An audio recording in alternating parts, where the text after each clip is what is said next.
মিয়ানমারের ওপর ক্রমশ জেঁকে বসছে রাশিয়া। ভূ রাজনীতি ও জান্তা সরকারের টিকে থাকার সমীকরণ। 2021 সালের সামরিক অভ্যুত্থানের পর থেকেই আন্তর্জাতিক মহলে প্রায় একঘরে হয়ে পড়া মিয়ানমারের জান্তা সরকারের ওপর রাশিয়ার প্রভাব ও নিয়ন্ত্রণ ক্রমশ গভীর থেকে গভীরতর হচ্ছে।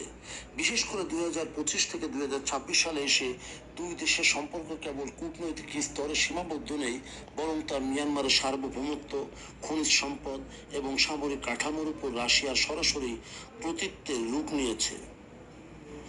বন্ধুগণ, বিশেষ করে এই ক্রমশ চেপে বসার যে নানা দিক সেটি পরিবেশন করছি। সামরিক নির্ভরশীলতা ও দীর্ঘমেয়াদী চুক্তি। মিয়ানমারের জান্তা সরকারের ক্ষমতা টিকিয়ে রাখতে প্রধান চালিকা শক্তি হিসেবে কাজ করছে রাশিয়ার আধুনিক অস্ত্র সরঞ্জাম। 5 বছরের সামরিক চুক্তি। 2026 সালের ফেব্রুয়ারিতে মিয়ানমার জান্তা ও রাশিয়ার মধ্যে একটি বড় ধরনের সামরিক সহযোগিতা চুক্তি সই হয়েছে, যার মেয়াদ থাকবে 2030 সাল পর্যন্ত।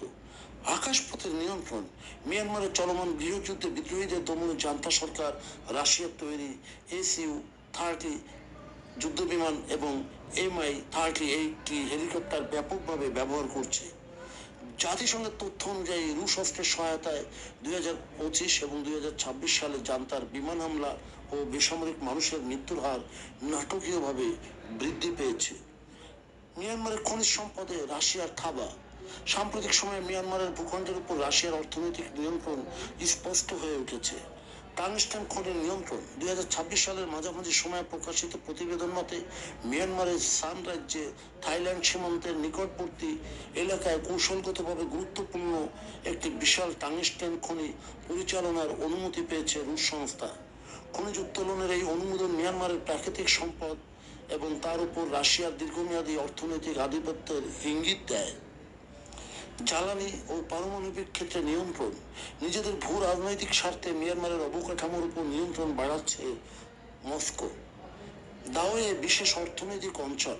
2025 সালের মাঝামাঝি সময়ে মিয়ানমার ও রাশিয়ার মধ্যে তেল শোধনাগার, গ্যাস পাইপলাইন এবং 660 মেগাওয়াট কয়লা ভিত্তিক বিদ্যুৎ কেন্দ্র নির্মাণের জন্য বড় ধরনের বিনিয়োগ চুক্তি হয়েছে। পারমাণবিক সহযোগিতা। রাশিয়ার রাষ্ট্রীয় পরমাণু সংস্থা রসাটম মিয়ানমারের একটি ছোট্ট আকারের পারমাণবিক বিদ্যুৎ কেন্দ্র ও পারমাণবিক গবেষণা চুল্লি স্থাপনের কাজ এগিয়ে নিচ্ছে, যা দেশটিকে প্রযুক্তির দিক থেকে সম্পূর্ণ রাশিয়ার মুখাপেক্ষী করে তুলবে। আন্তর্জাতিক বিচার থেকে জান্তাকে আইনি সুরক্ষা। 2026 সালের জানুয়ারিতে রাশিয়ার স্টেট ডুমা মিয়ানমারের সাথে একটি বিশেষ চুক্তি অনুমোদন করেছে।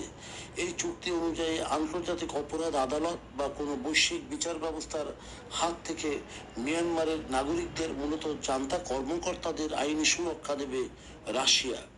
এর মাধ্যমে মিয়ানমারেরও জান্তার উপর রাশিয়ার একছত্র রাজনৈতিক আধিপত্য তৈরি হয়েছে। বিশ্লেষকদের মতে, ইউক্রেন আক্রমণের পর রাশিয়া আন্তর্জাতিকভাবে যেমন নিদ্রক হচ্ছে, তেমনি মিয়ানমারও জান্তা টিকে থাকার জন্য মরিয়া হয়ে উঠেছে।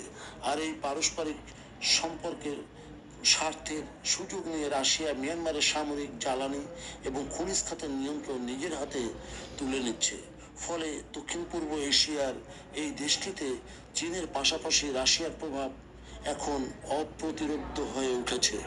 বন্ধুগণ, যদি আমাদের এই তথ্য গল্প আপনার ভালো লাগে তাহলে লাইক এবং শেয়ার দিন, এবং এখন আজ আমাদের সঙ্গে থাকার জন্য ধন্যবাদ। আমাদের ফলো দিন এবং সাবস্ক্রাইব করুন।